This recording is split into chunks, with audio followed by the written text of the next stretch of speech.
Merci d'être là. Merci d'être là. Et aujourd'hui, on avait promis qu'on va parler sur les préalables pour acheter une maison. Avant de t'engager même pour dire que, OK, je suis prêt, quelles sont ces choses que vous devez au préalable savoir? En tout cas, on vous donne la parole. Sentez-vous à l'aise.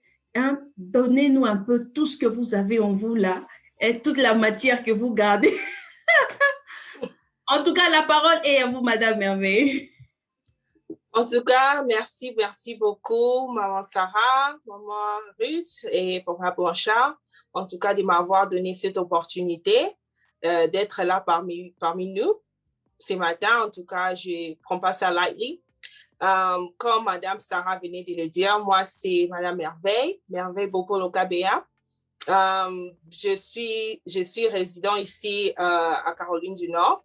N'empêche que je peux aussi aider vous connecter partout que vous êtes, ici en Amérique, si vous avez des questions. Je suis agent immobilier, ce qu'on appelle real estate agent. Donc, je suis là pour un peu vous expliquer comment le processus marche. Vous allez m'excuser, il y aura d'autres terminologies que je veux parler en anglais, mais c'est seulement parce que je ne sais pas tellement ces termes en français. Donc, je vais essayer d'expliquer parce que de toutes les façons, on est en Amérique. Donc, vous allez voir, si vous êtes intéressé à voir la maison, vous allez voir ces termes-là. Donc, ça sera en anglais d'office. Si j'explique ça en anglais, au moins, si je parle de ces mots en anglais, vous aurez au moins l'idée lorsque vous essaierez le temps pour vous de vous engager. Vous allez voir ces mots-là et puis vous allez dire, oh, OK, c'est ça, je me rappelle de ceci, c'est là. Donc, sans plus tarder, j'aimerais d'abord dire merci aussi à ma famille qui me suit. Shout out to my husband, Kassia Kabea, ma famille, ma maman qui me supporte à tout moment. Bon, et ça, c'est pas le temps pour les mabanga, mais merci à tout le monde qui sont là pour me supporter. En tout cas, je vous aime tant. OK, donc moi, en tant qu'agent immobilier, c'est que nous devons comprendre que dans cette affaire, il y a deux parties. La première partie, c'est celle de la banque. Et la deuxième partie, c'est l'agent ou l'agente immobilière. Donc, moi, j'ai fait la deuxième partie, mais je vais vous expliquer beaucoup plus de la première partie parce que sans que vous puissiez être prêt pour la première partie, vous n'aurez pas la chance de me voir. OK? C'est qui est la première partie de la banque. Donc, je peux parler sur ce sujet parce que nous travaillons, je peux dire, en collaboration avec le banquier, avec ces gens-là. Donc, et ils savent ce que moi j'ai fait et moi aussi je sais ce qu'ils font. Donc, c'est pourquoi je vais un peu vous expliquer parce que le genre de fois, on est confus par rapport à qu'est-ce que l'agent immobilier fait, qu'est-ce que le banquier fait. Donc, je vais vous expliquer pour au moins parce que d'autres personnes peuvent venir chez moi. Oh, je veux avoir la maison, mais la première partie, ce n'est pas moi qui l'ai fait. Mais au moins, je peux vous expliquer avant que vous puissiez vous lancer parce que je sais exactement qu'est-ce que la banque est en train de chercher. Les choses majeures que je peux en parler, comme j'ai dit, la première partie, c'est la banque. La banque, on parle de il y a deux personnes dans la banque. Il y a soit le loan officer qui travaille, je peux dire comme le loan officer, c'est la personne que vous allez voir qui va préparer vos dossiers et qui va vous donner une lettre qu'on appelle pre-approval. Donc, pre-approval, c'est par rapport à la lettre là, on appelle ça aussi, d'autres banques appellent ça pre-qualification. Donc, ça vous qualifie pour un certain montant. Et ces montants-là vont vous permettre de travailler avec moi. Parce que moi, en tant qu'agent, je ne peux pas, excusez, je suis en train de fixer ma caméra un peu. Désolée, je suis là. OK. Donc, par rapport à mon travail, donc, je ne peux pas vous emmener à voir de maisons qui sont au-delà de votre budget ou under your budget. Donc, c'est pourquoi c'est important d'abord d'avoir cette lettre-là qu'on appelle pre-approval. Et puis, avec cela, nous pouvons commencer à travailler. Les choses que la banque cherche pour savoir combien vous qualifiez, la première chose, c'est d'abord votre W2. ou soit si vous avez les 1099. Donc, 1099, c'est pour les gens qui travaillent pour eux-mêmes. Peut-être vous faites DoorDash, peut-être Uber, je ne sais pas, garage, etc. Tout ce que vous faites, vous avez besoin de toujours de 2 ans de preuve que vous avez fait vos taxes, quoi. Avec ces 2 ans-là, bon, je ne sais pas si peut-être c'est différent dans votre état là où vous êtes, mais en général, c'est toujours 2 ans. Donc, je conseillerais au moins, avant d'appliquer, il faut confirmer avec la banque dont vous êtes intéressé pour être sûr. Parce que dès que vous faites l'application, une chose que vous devez savoir qui est clé, dès que vous faites l'application, ça vous retranche quelques points dans votre crédit. Et c'est vraiment, vraiment, vraiment important d'être sûr que je suis prêt avant que je puisse me lancer à l'affaire. Parce que dès que vous appliquez, ça peut vous retrancher 5 points. Et construire un crédit, ce n'est pas facile. Ce n'est pas facile du tout. Donc, moi-même, perdre 1 point, ça me kill. Donc, d'office, il faut être sûr que vous êtes prêt avant de vous lancer. Parce que dès que vous vous lancez, ils vont pour votre crédit, pour savoir votre crédit. Déjà, ça, c'est la première chose. Ça, c'est la première chose qu'on regarde, votre crédit. Votre crédit, il est à quel point? Parce qu'il y a différentes sortes de loans. Il y a beaucoup de différentes sortes de dettes. Il y a l'autre qui est peut-être le programme de gouvernement qu'on appelle FHA. Il y a l'autre qu'on appelle conventional, qui est le meilleur quand on parle de loan. Parce qu'avec le conventional, donc c'est comme conventionnel. Avec ça, dans la loan, vous allez stopper à payer le mortgage insurance. Donc, rapidement, je vais juste expliquer qu'est-ce qu'est le mortgage insurance. Donc, le mortgage insurance, c'est par rapport à toute personne qui donne moins de 20% est considérée comme un client risquant. Donc, toute personne qui donne 20% ou plus est considérée comme, je peux dire en un terme plus simple, je peux dire comme un client VIP. Je peux dire ça comme ça. Donc, ce qui fait que vous n'avez pas besoin de payer ce qu'on appelle le mortgage insurance. Mais toute personne qui met moins de 20%, qui est la majorité de la population, et il n'y a pas de, je peux dire, il n'y a pas de, there's nothing wrong with it. Il n'y a pas quelque chose de mal en ça. Parce qu'il y a d'autres personnes qui peuvent être douées, ils ont les idées de business, qui sait que, OK, avec cet argent, au lieu de mettre ça peut-être à la maison, ça peut me produire un business qui va m'aider avec l'argent-là, que je puisse payer la dette de la maison aussitôt. Donc, il n'y a pas de right or wrong si vous décidez de payer moins de 20%. Mais seulement si vous payez moins de 20%, vous allez payer, comme j'ai dit tout à l'heure, le mortgage insurance. Donc, le mortgage insurance, là, c'est le gouvernement, je peux dire, qui vous charge ça. Parce que la dette en soi, ce n'est pas le gouvernement qui les donne. C'est la banque qui donne toujours la dette là. Et ce qui fait que la banque, le gouvernement assure à la banque que, par exemple, disons, Madame Ruth est en train de prendre une maison. Le gouvernement assure à la banque, donnez à Madame Ruth, et si elle ne repayait pas cette dette, moi, le gouvernement, je vais m'en occuper, je vais vous repayer votre argent. Et le gouvernement part, ensuite, le gouvernement vous charge le mortgage insurance. Donc, avec le programme de FHA, ce qui fait que c'est moins de déposits, mais vous payez ce mortgage insurance-là pour du bon, pour le 30 ans, pour n'importe quelle année. Mais avec le conventional, vous pouvez être qualifié pour le conventional, même si vous avez mis le moins de 20%, mais vous devez avoir un crédit solide pour être qualifié. Avec le mortgage, avec le conventional, si vous mettez moins de 20% et que vous avez un bon crédit, on vous approuve pour le conventional. Lorsque vous aurez totalisé le 20% du principal de cette dette-là, du prix de la maison, vous n'allez plus à payer le mortgage insurance. Vous pouvez appeler la banque et leur dire qu'enlevez ça. Donc, c'est pourquoi moi, avec mes clients, je peux dire ma nature est que je suis dans cette business, c'est pas pour me faire de l'argent, mais c'est pour aider les gens. Donc, c'est pourquoi j'évalue toujours, j'assesse la situation de chacun ou chacune pour voir si vous avez seulement quelques points que vous manquez quelques points qui peuvent vous qualifier pour le conventionnel.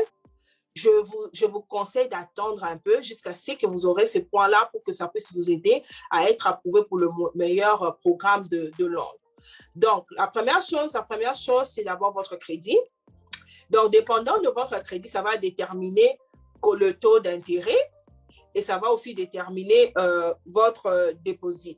Donc, de plus vous avez un crédit meilleur, de moins peut-être vous pouvez donner votre dépôt et de moins le taux d'intérêt qu'on va vous charger. Donc, c'est vraiment, vraiment important. Je comprends que nous venons de pays où nous n'avons pas la notion de crédit, mais nous sommes en Amérique, on doit s'adapter. D'ailleurs, je signale déjà que je suis credit repair.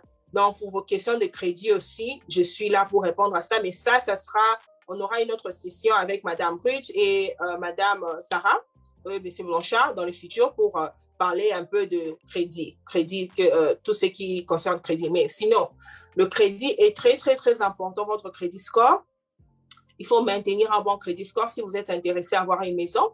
Donc, je dirais que nous, ici, Caroline du Nord, d'autres banques, ils commencent au moins avec un crédit de 580. Vous allez être approuvé pour le loan de FHA. C'est le programme de gouvernement dont je vous ai parlé.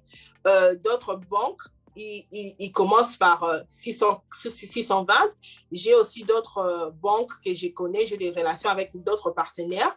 Et leurs banques commencent avec 640. Donc, ça dépend seulement d'une banque à l'autre. Donc, c'est vraiment, vraiment important d'avoir un bon crédit. Mais si vous n'avez pas un bon crédit, cela n'empêche, vous pouvez toujours vous lancer dans l'affaire. Et lorsque vous allez mettre de bons paiements, dans le futur, vous pouvez toujours refinancer votre maison. Aujourd'hui, je ne vais pas parler de refinancement. C'est juste une idée que je peux vous dire qu'il y a des options. Vous n'avez pas à avoir le meilleur crédit. Si vous avez vraiment, vraiment besoin de la maison, vous pouvez vous lancer là où vous êtes et puis après refinancer lorsque vous aurez un meilleur crédit. Donc, la deuxième chose, et aussi c'est vraiment, vraiment important, c'est les incomes.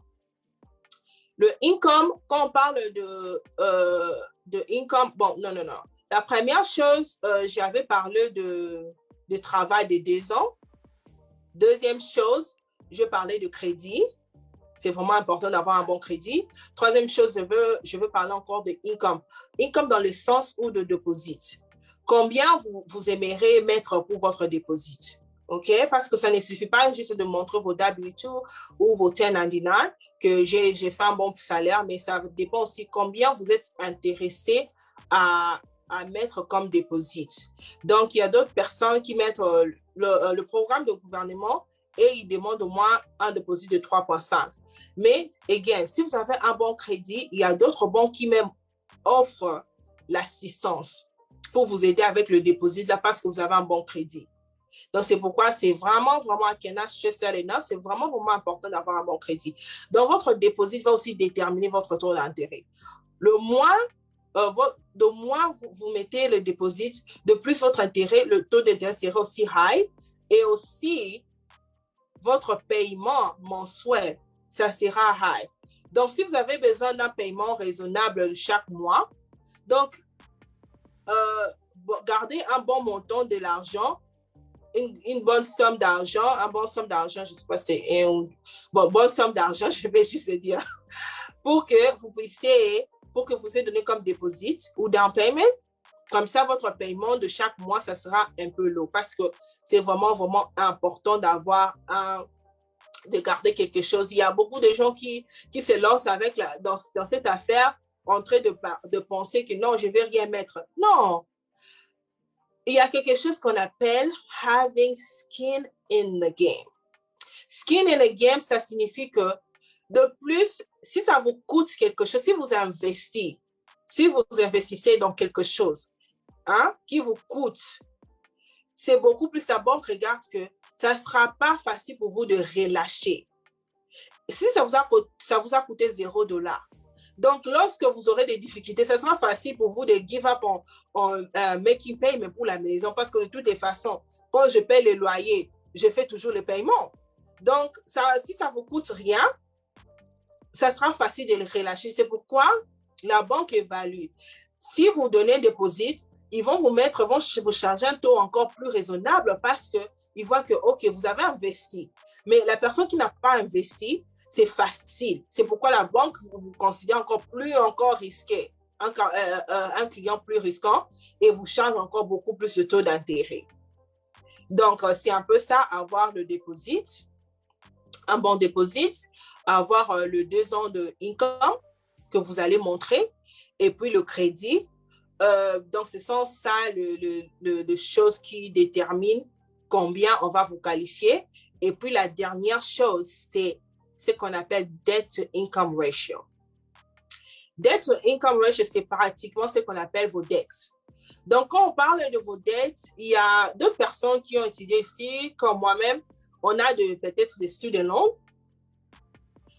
Quand on parle de vos dettes, on ne parle pas de la totalité. On parle de, je peux dire par exemple, je peux avoir 40 000 $, 50 000 $, je ne sais pas moi combien de student loans, mais la banque est en train de voir combien de cette dette-là de 50 000 $ peut-être que je suis en train de mettre le paiement chaque mois qui part vers ces dettes-là. Ça peut être 200 $. C'est pourquoi, si vous voulez vous lancer dans le chose de la maison, c'est vraiment, vraiment important de commencer à faire l'arrangement de paiement pour les student loans, parce que si vous ne le faites pas, par exemple, ils prennent toujours 1% de la dette. Donc, imaginez, c'est ce qui détermine qu'ils supposent que vous payez 1%. Si vous devez payer, vous allez payer 1% de la dette. Si, par exemple, vous avez une dette de 100 000 $, donc 1%, c'est pratiquement combien? 1 000 $.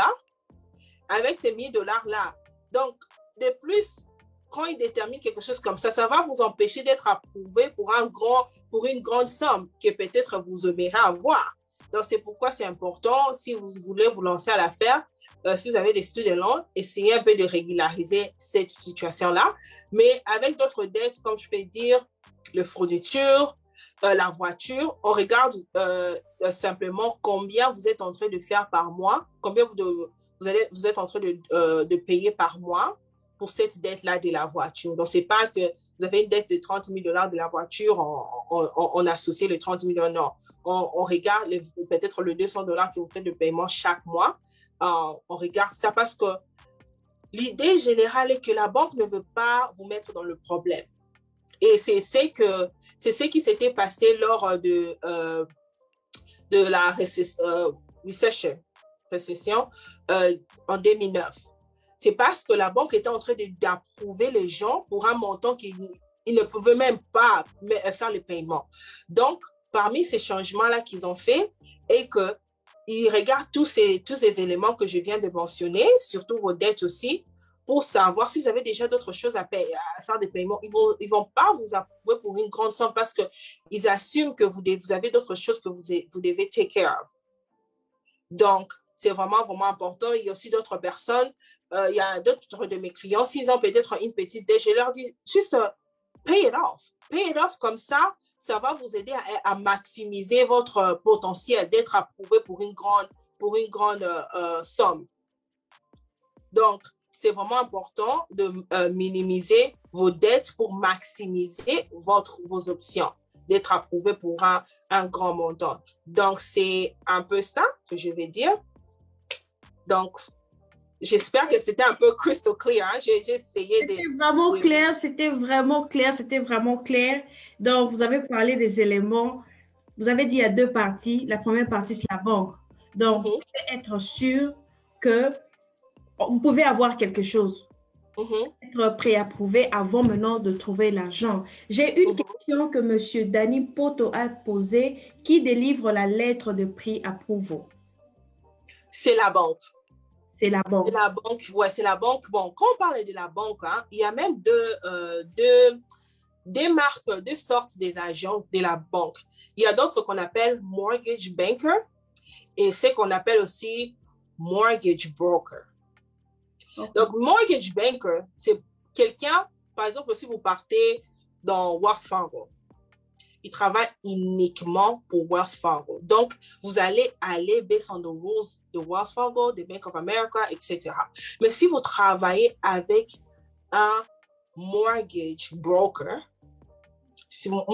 moi si je suis broker, ça signifie que je suis là, ils ont beaucoup des options, ils ont de partenaires dans leur network et par rapport à votre profil, ils vous connectent avec une banque qui voit, OK, avec le profil de Madame Sarah, avec le profil de Madame Ruth, peut-être je dois la connecter avec la banque A, je dois la connecter avec la banque B.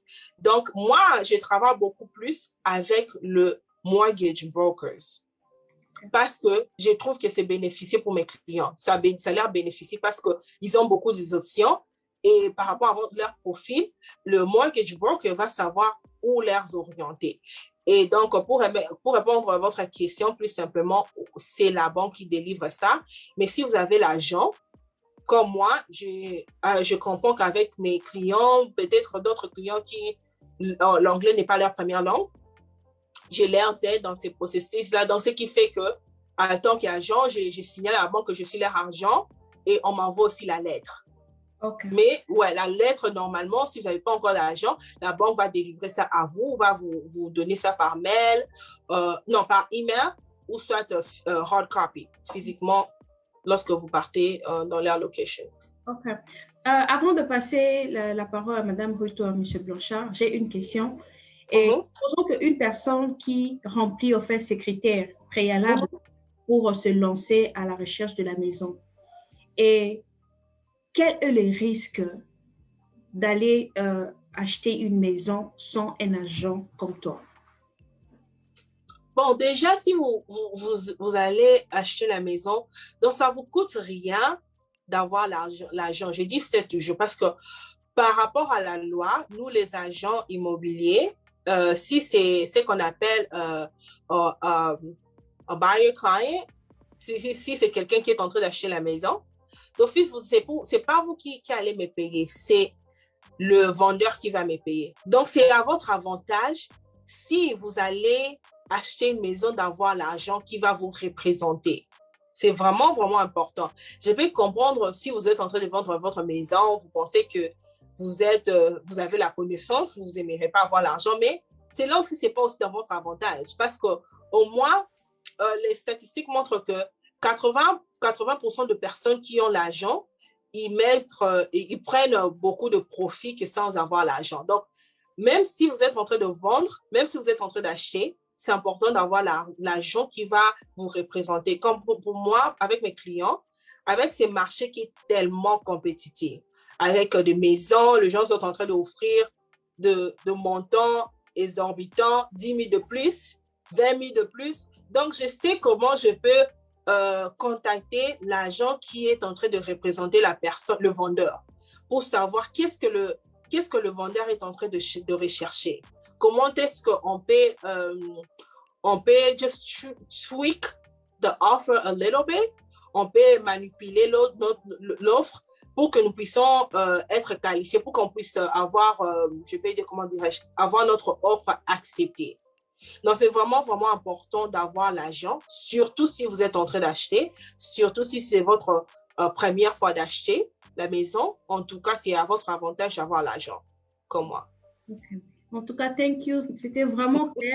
Je ne sais pas, Monsieur Blanchard, est-ce que vous avez une question à poser à Madame Merveille?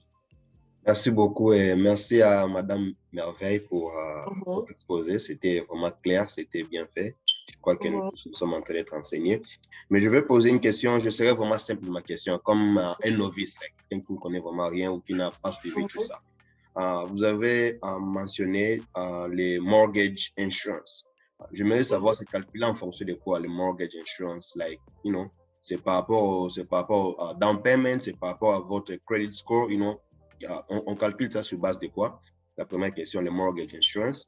Et puis après, une deuxième question, c'est like, quels sont ces autres frais que quelqu'un devrait avoir beside the down payment?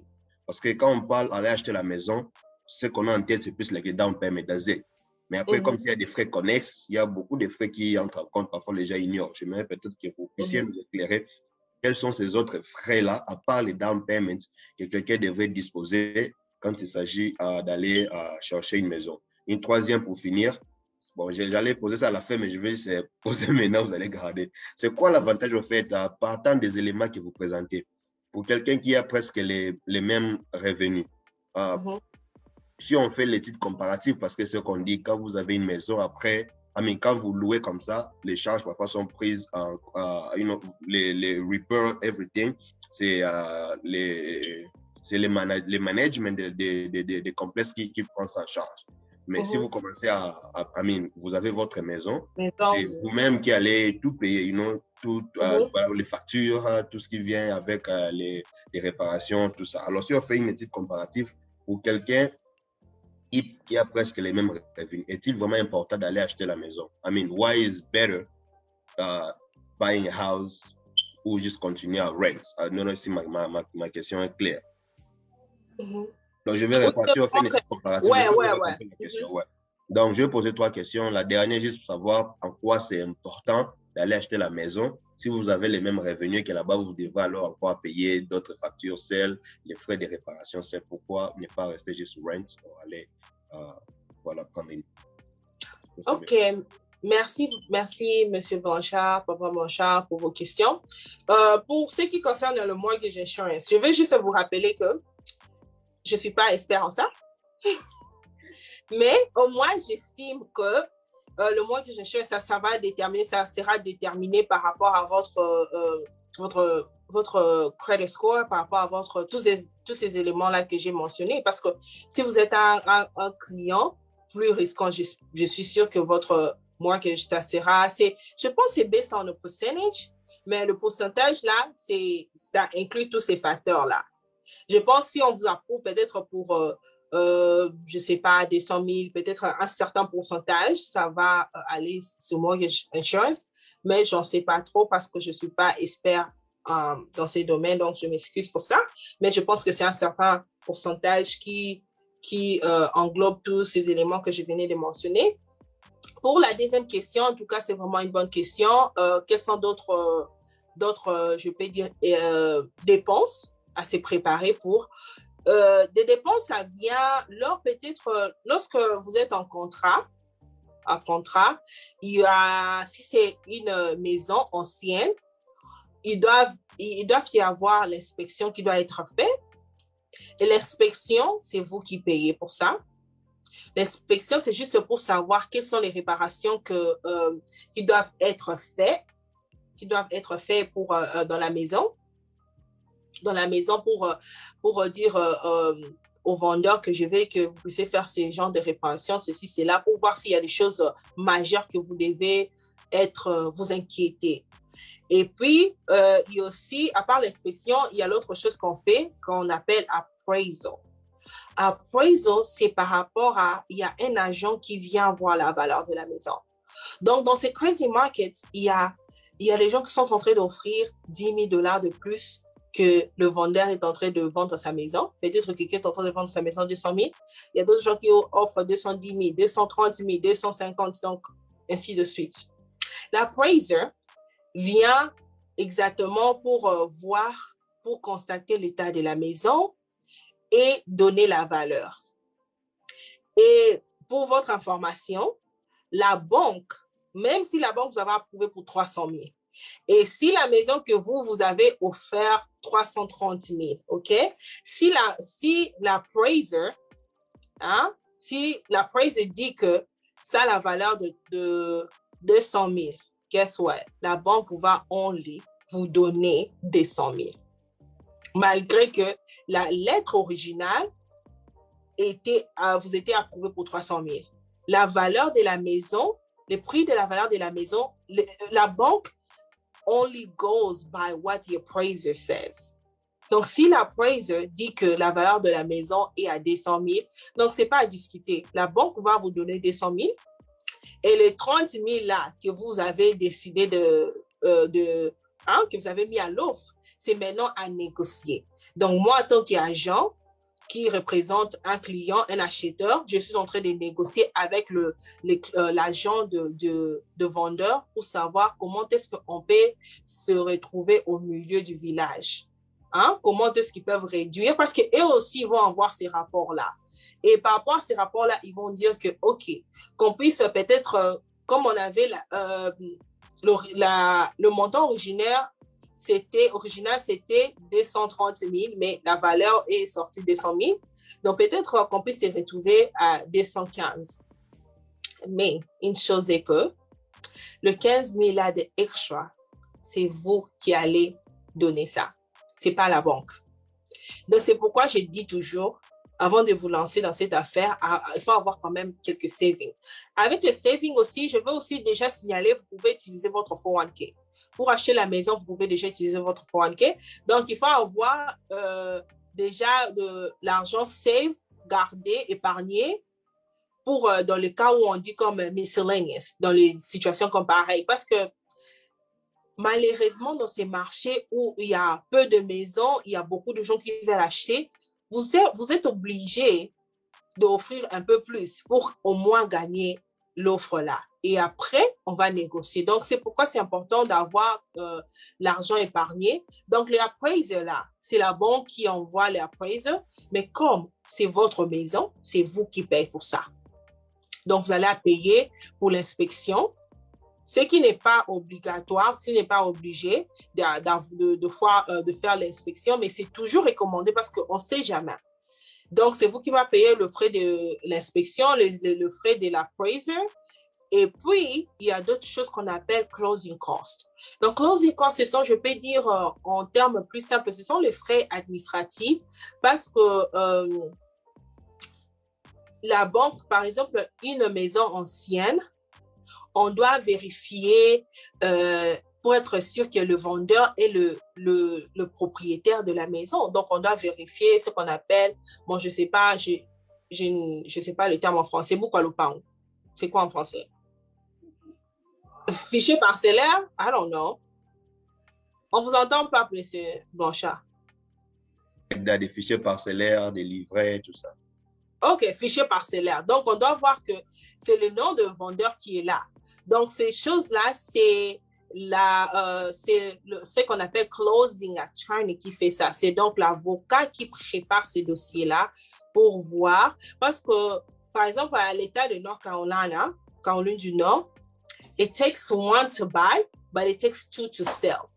Donc, par exemple, vous pouvez être célibataire, vous avez acheté votre maison et vous êtes devenu marié. Donc, automatiquement, si vous allez vendre la maison là, la personne que vous êtes marié doit aussi, sa signature doit être là. Et si vous avez peut-être acheté une maison, lorsque vous étiez marié, vous avez divorcé, tout ça, ça peut y avoir que la signature de la deuxième personne devait être là et ça n'a pas été là. Donc, l'avocat va faire toutes ces recherches-là pour voir peut-être c'est une maison qui a été donnée comme héritage par vos arrière-grands-parents. Les avocats, ils doivent faire toutes ces recherches-là pour voir le nom légal qui était dans ces fichiers parcellaires-là jusqu'à ce que ça devienne votre nom pour être sûr que ce n'est pas quelque chose que demain, quelqu'un va dire « Oh, c'est ma maison, pourquoi vous avez acheté ça, tout ça, tout ça. » Donc, c'est l'avocat qui est spécialisé en choses de maison, qu'on appelle closing attorney, est involved. Donc, vous devez leur payer pour ces services-là. Il y a aussi d'autres frais administratifs que la banque vous taxe, vous charge par rapport à à leur service, par rapport à comment ils ont donné la lettre d'approval. Il y a par exemple ce qu'on appelle loan origination. Ça, c'est comme 1% du montant qu'on est en train de vous emprunter. Et puis, il y a d'autres frais administratifs qui chargent. Donc, je peux dire, d'après mon expérience, cette somme-là de closing costs, c'est entre le 2 000 à 3 000. Donc, d'après mon expérience ici, donc c'est un peu ça. Mais dans le passé, c'était le vendeur qui s'en occupait, mais maintenant, ou qui aidait l'acheteur. Mais par rapport à ces marchés qui a pas assez de maisons, il y a beaucoup de gens qui veulent acheter. Donc, personne n'est en train de demander au vendeur de l'aider avec ça. Parce que le vendeur ne va pas accepter ton offre. Donc, prépare-toi pour dépenser pour le closing cost. Et il y a d'autres banques qui aident avec le closing cost, qui vous donnent un certain montant pour vous aider avec le closing cost. Donc, je peux dire qu'il y a d'autres dépenses aussi à part le deposit que vous devez vous préparer. Donc, comme je disais, l'inspection et l'appraisal, et puis aussi le closing cost. Et par rapport à l'appraisal, j'ouvre une parenthèse, comme je disais tout à l'heure là, si la valeur ne revient pas au prix de l'offre, de votre offre, c'est vous qui allez couvrir la différence. Donc, c'est un peu ça. Et je vais répondre à la dernière question. Quels sont les avantages d'acheter une maison? Bon, c'est simple. Vous devez vivre quelque part. Donc, d'office, si vous louez, vous êtes en train de payer someone else's mortgage. Vous êtes en train de payer la dette d'une autre personne.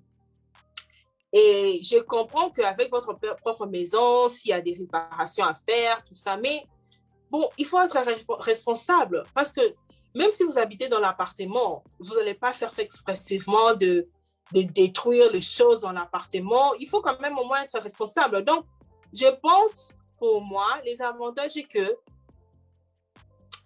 oui, il y a le désavantage est que s'il y a une réparation à faire, c'est à vous de le faire. Donc, c'est pourquoi c'est important de faire l'inspection, comme je venais de vous dire, pour être sûr que la maison est en bonne et due forme. Et s'il y a des réparations, vous pouvez toujours chercher. Il y a YouTube qui est là. Si c'est quelque chose que vous pouvez faire vous-même, vous essayez de trouver ça en Google, vous essayez de trouver ça à YouTube. C'est ça que j'aime avec notre génération, la technologie.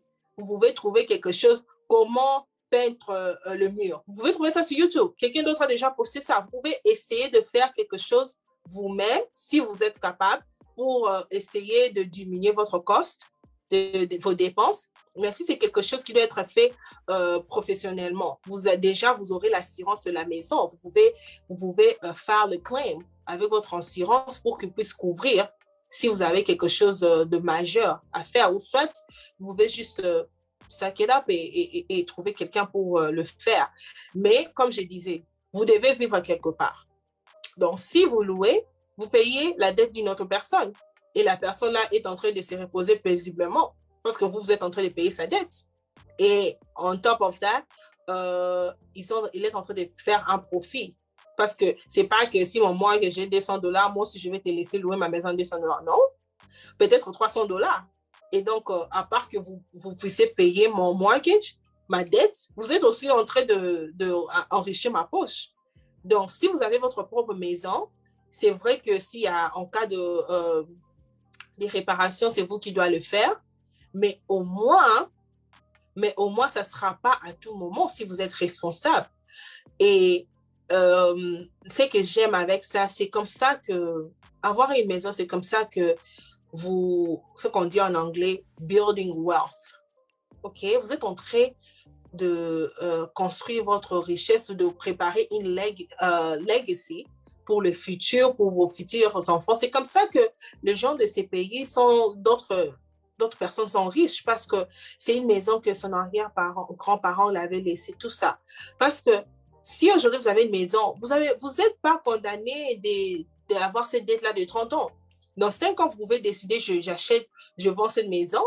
La valeur de la maison, l'immobilier, c'est toujours un investissement de très bien, que ce soit en Afrique, que ce soit ici, parce que la valeur augmente toujours. Et lorsque la valeur augmente, dans 5 ans, vous pouvez vendre, dans une année déjà, vous pouvez vendre. Anytime you can sell your home, parce que la maison appartient à vous.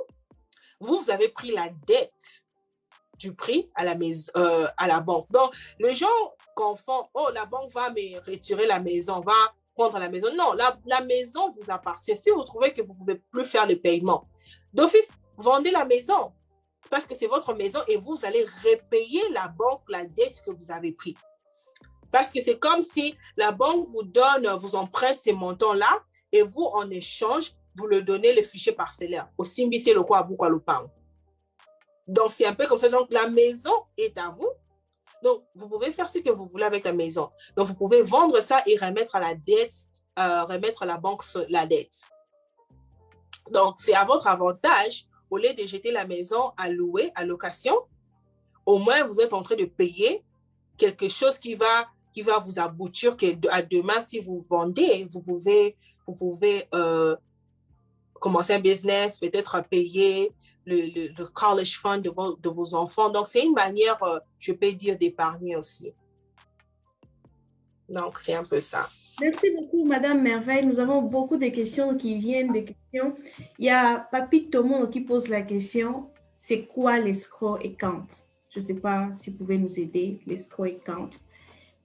Vous pouvez nous expliquer avant de passer la parole à Madame Ruth. Donc, quand on parle de escrow account, c'est là où la banque est en train d'avoir, comment dirais-je, comme des choses comme l'assurance de la maison ou, non, je vais donner un exemple plus simple. Les taxes de la maison, non? C'est payé à la fin de l'année. Mais la banque ne va pas attendre jusqu'à la fin de l'année pour récolter cette maison-là parce que vous savez que si vous ne payez pas les taxes de la maison, et c'est ligne, donc le gouvernement peut vendre votre maison et avoir cet argent-là des taxes que vous les devez. Donc, pour minimiser le risque-là, la banque, ce qu'ils font, ils récoltent la maison, le prix, ils récoltent le montant bien avant. Ils vont garder ça dans le escrow account pour qu'à la fin de l'année, vous n'avez pas à donner une grande somme à once. Parce qu'il y a d'autres costs qui sont dus à la fin de l'année. Donc, c'est pourquoi la banque collecte ça bien avant. Donc, et met ça dans le escrow account. Yeah, en tout cas, merci beaucoup. Je pense que c'était clair. Je pense que monsieur Papi Tomono, si on a répondu à votre question, please, faites-nous savoir, OK? Comme ça, nous saurons que votre question a été répondue. Madame Ruth, nous avons besoin de vous écouter. Quelle est votre question? Ça, c'était vraiment, c'était tout un cours. En tout cas, merci beaucoup, Madame Merveille. Moi, j'ai une liste là de questions parce que... On a que 10 minutes, hein? OK. Nos fans voulaient tout savoir sur comment acheter le maison, ainsi de suite. Je vais vous donner les questions, comme ça vous allez répondre. Cela dépendra de vous. Comme expert, je sais que ça peut vous prendre 30 secondes par question. La première question, de la part de M. Cédric Onema depuis New York.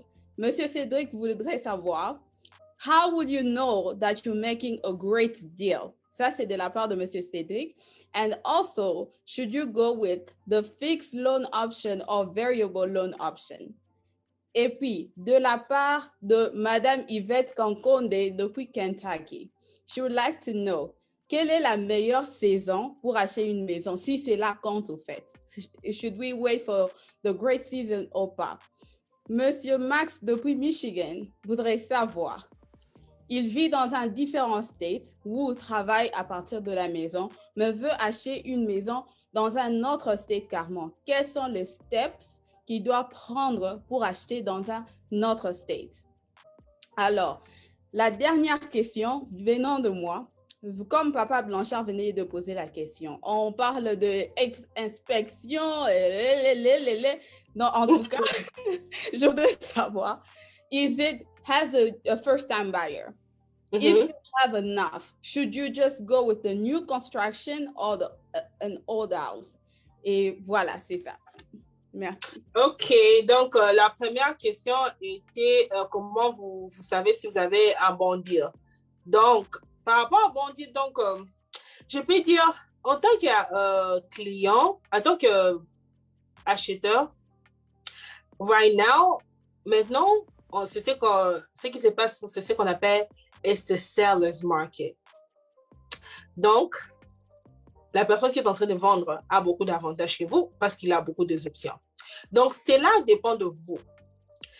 Par rapport à, si vous regardez une maison, vous dites que, OK, ça c'est un investissement, et j'aimerais payer pour cet amount, pour ces prix, pour cet investissement. Donc, c'est votre décision personnelle par rapport au conseil de votre agent qui va vous orienter. Mais you can't say, how do I know it's a great deal?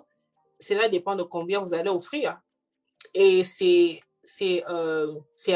au vendeur d'accepter ou de rejeter votre offre. Donc, c'est un peu ça. C'est difficile de dire dans ces marchés qui est beaucoup plus en faveur de la personne qui est en train de vendre, de dire que, oh, how do I know it's a great deal? Bon, c'est un peu ça. La deuxième question, Madame Rich? La deuxième question, should you go with a fixed loan option or variable loan option? C'est toujours important d'aller avec fixed loan ou variable. Variable, c'est aussi ce qu'on appelle ARM, c'est abrégé ARM, donc ARM, ça signifie Adjustable Rate Mortgage. Avec Adjustable Mortgage, là, ça signifie que peut-être dans chaque 2 ans, l'intérêt va changer. Dans chaque 5 ans, l'intérêt va changer. Et l'intérêt, quand ça change, hein, ça ne diminue pas, ça augmente toujours. Donc, c'est vraiment, vraiment important lorsque vous êtes en train de signer ces papiers-là, d'être sûr que c'est un fixe loan, ce qui signifie que votre paiement ne va jamais changer pour le reste de 30 ans, au moins si vous refinancez. Il y a d'autres personnes aussi, comme ils sont vraiment dans les besoins, ils prennent le variable ou adjustable mortgage rate, ils prennent ça et ils refinancent après, pour avoir maintenant le fixe. Donc, ça dépend seulement de votre situation et comment c'est urgent. Okay. Mais l'idée meilleure, c'est d'avoir le fixe. OK. De la part de Madame Yvette, y a-t-il une meilleure saison pour acheter une maison, en fait? Bon, la meilleure saison, bon, vous pouvez acheter une maison anytime, mais c'est préférable dans le summertime, c'est encore beaucoup plus difficile. C'est simplement parce qu'il y a des parents qui sont en train d'acheter des maisons qui vont déterminer quelles écoles leurs enfants vont aller. Donc, le marché est encore beaucoup plus saturé parce que ils doivent se préparer pour la rentrée scolaire. Mais peut-être dans le winter time, peut-être any other time, il n'y a pas assez. Non, les enfants sont déjà à l'école, donc d'office, c'est beaucoup plus facile que peut-être l'été ou chaque fois qu'il y a vacances parce que les parents sont en train de voir où acheter la maison pour les écoles de leurs enfants. OK. Alors, Monsieur Max voudrait savoir quels sont les steps qu'il doit prendre pour acheter la maison dans un différent state, vu qu'il travaille à partir de la maison seule. OK, c'est pas un problème. D'ailleurs, il y a ça qui se passe beaucoup ici aux Carolines du Nord. Et lorsque je suis en train de parler avec maman Sarah hier, elle me disait c'est la même chose qui se passe aussi au Texas. Donc, il y a d'autres gens qui viennent de upper states comme le New York qui viennent acheter les maisons ici. They are jacking up the price. Donc, they're making the price go higher. Parce que, par exemple, une maison de 400 000 à New York, ici, ça peut être 250 000. Et ils viennent. Quelqu'un qui vend sa maison à 250 000, ils offrent 260 000 ou 270 000. Et nous, les gens locaux, on n'a pas ce genre de montant. Donc, pour répondre à votre question, c'est juste à trouver un loan officer qui travaille dans cet état-là. C'est que je pense si vous connaissez tout ça. Qui travaille dans cet état où vous désirez acheter des maisons. Comme maintenant, là, on a beaucoup de gens de New York qui viennent acheter la maison ici à North Carolina. Parce que je suis située à Charlotte. C'est en train de grandir. Il y a beaucoup de business qui sont en train de venir ici. Donc, l'office de gens de Nord, comme de New Jersey, tout ça, ils viennent acheter des maisons ici. Donc, c'est juste question de vous connecter avec un loan officer qui est ici, qui peut vous approuver avec votre income de là-bas. Donc, ce n'est pas un problème. Okay. Et la dernière question, par rapport à tout ce qu'on a discuté, as a first-time home buyer, should you go with the new construction or old house? Bon, là, pour être bref, le choix dépendra de vous si vous aimeriez avoir existing home ou a new construction. Bon, n'oubliez pas s'il y a l'option to build from the ground yourself. Donc, il y a d'autres personnes par rapport à leur demande, ils n'arrivent pas à trouver ce qu'ils sont en fait. Parce que d'après mon expérience ici à Charlotte, de nouvelles constructions, il n'y a pas assez d'espace. Ils sont en train de faire des maisons de chambres trop petites. Mais auparavant, de anciennes maisons, ils ont des chambres plus vastes. Vous avez beaucoup d'espace dans la maison. Donc, maintenant, vous avez d'autres personnes, ils ne veulent pas deal avec des réparations, tout ça. Ils disent, bon, je vais peut-être aller avec une nouvelle construction. Cela dépendra de vous. N'oubliez pas si vous avez une autre option to build from the ground up. What does that look like? C'est que vous allez parler avec la banque. Je suis intéressée à construire ma propre maison. Je ne suis pas intéressée à aller je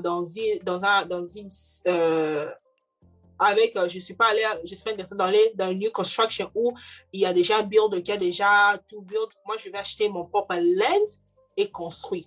La banque va vous approuver pour ce qu'on appelle construction loan. Donc, le loan là va couvrir le land et l'estimation de combien ça va vous coûter peut-être pour construire la maison. Et puis, vous pouvez contacter un builder pour construire ça pour vous. General contractor pour construire ça. Donc, dire la nouvelle maison ou l'ancienne maison, c'est seulement, ça dépend de ce que vous êtes en train de rechercher. Donc, parce que même les nouvelles constructions maintenant, il y a ce qu'on appelle le waiting list. Il n'y a même pas assez de nouvelles constructions. Donc, tout le monde doit mettre leur nom dans une feuille, dans une liste. On va vous appeler par rapport à l'ordre croissant. La première façon, come in, serve first. Donc, s'il n'y a pas assez de maisons. Donc, d'après mon expérience, les nouvelles constructions n'ont pas assez de l'espace, mais des anciennes maisons ont de l'espace, mais peut-être j'aimerais avoir une nouvelle maison que je suis la première personne à utiliser cette maison-là. Donc, cela va dépendre de vous, quoi. De toutes les façons, le 2, vous allez toujours dépenser. Parce que comme closing cost, avec les nouvelles maisons, vous aurez aussi à payer pour le closing cost. Mais vous n'aurez pas à payer pour l'inspection ou l'appraisal, parce que c'est une nouvelle maison. Donc, le prix qu'ils ont mis pour la maison, on estime que c'est ça le prix. En tout cas, merci beaucoup et à vous la parole, Madame Sarah. Yes, en tout cas, nous avons des questions. Je pense que ça sera la dernière question avant de laisser Madame Merveille partir. Vous voyez combien vous êtes importante, hein, Madame Merveille? Donc, on me rend encore. Il y a Monsieur Julie Tianfoumou qui pose la question. Comment pourrais-je être qualifiée pour une autre maison au moment où je suis sous mortgage d'une autre maison? OK. Très belle question.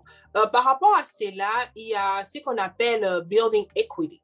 Quand vous avez les equity, ça dépend de la banque dont vous êtes en train de travailler avec. D'autres banques, dès que vous totalisez peut-être 30% du montant où vous avez du prix de l'achat de la maison, peut-être si la maison est à 200 000, dès que vous totalisez 60 000, ils vous donnent l'option de prendre l'argent là. Comme ça, vous allez utiliser ça pour un dépôt d'une deuxième maison. Et c'est comme ça que d'autres personnes les gens de ces pays sont en train de s'enrichir.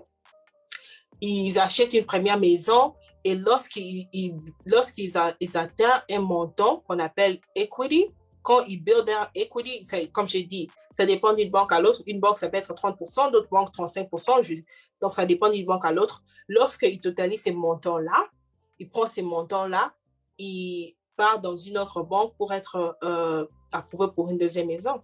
Et ils vont utiliser cet argent-là comme deposit. OK. Donc, je pense que vous avez répondu à la question de M. Julie Tianfoumou. Si vous êtes d'accord avec la réponse, please, fais-nous signe. Oui, j'ai vu, il y avait vraiment des discussions en ligne, le chat, il y a beaucoup de choses, OK. Et je ne sais pas, la dernière question que je veux poser sur le mortgage assurance. Je pense que vous avez déjà parlé de ça. Le mortgage insurance. Et jusque-là, je pense que vous avez répondu à nos questions. Je ne sais pas si, M. Blanchard, vous avez un mot à dire avant de laisser Madame Merveille. Et Madame Ruth aussi va intervenir et nous allons clôturer. Merci beaucoup, Madame Merveille. Vous avez fait un très bon travail. On a été suffisamment éclairés. Je crois, après l'émission ici, les gens prendront de très bonnes décisions. Donc, un dernier mot, c'est juste encourager les gens, if you want to make such a great decision de ta vie, c'est mieux d'avoir un agent qui se connaît dans la matière. Même si tu vas payer, d'ailleurs, ici, Madame Merveille a dit, si tu achètes, ce n'est pas toi qui payes, c'est le vendeur qui va payer l'agent. So, you don't have to do it by yourself. Just take the advantage to have someone, comme ça, il t'aide, parce qu'il y a des gens qui se lancent sans prendre toutes les précautions. Et when they find themselves in, du coup, ça devient difficile, ça devient comme la corde au cou. Nous voyons comment les gens souffrent, ils ont des maisons, mais ils n'ont pas de paix. Donc, c'est mieux de se renseigner vraiment beaucoup. Juste prendre un agent, comme ça, il va vous guider, il va vous orienter, vous allez prendre de bonnes décisions, ça sera pour votre avantage. Donc, c'était ça le mot de la fin. Merci beaucoup pour toutes ces explications, Madame Merveille. Merci. Merci, Madame Ruth. En tout cas, Madame Merveille, merci beaucoup. Je ne sais pas quoi dire, si ce n'est que cette présentation était merveilleuse.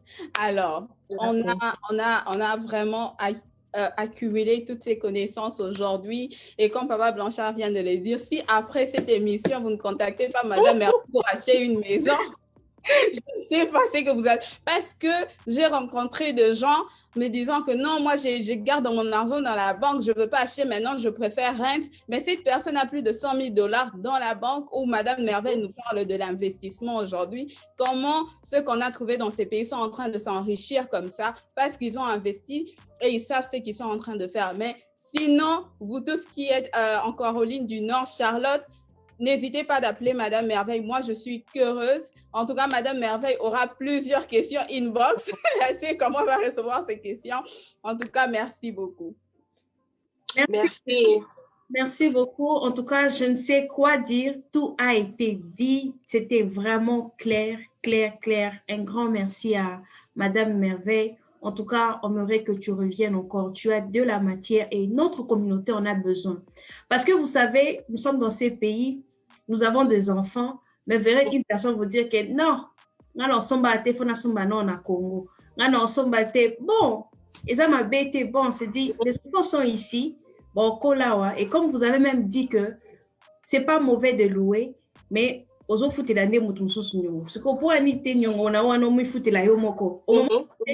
la vie, tu auras besoin d'un endroit où dormir. Yeah, c'est ça. Et on a aussi, par manque d'informations, on se laisse comme ça,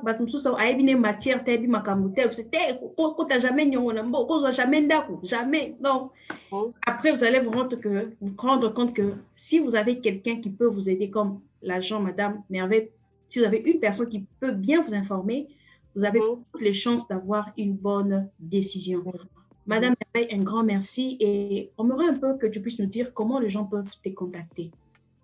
Ok, merci. En tout cas, j'aimerais d'abord vous remercier vous pour ces temps que vous m'avez accordé de parler d'un sujet dont je suis passionnée parce que je vois vraiment il y a beaucoup de needs, il y a beaucoup de besoins dans notre communauté par rapport à ces sujets parce que d'où on vient, c'est soit tu as cash, soit tu as rien.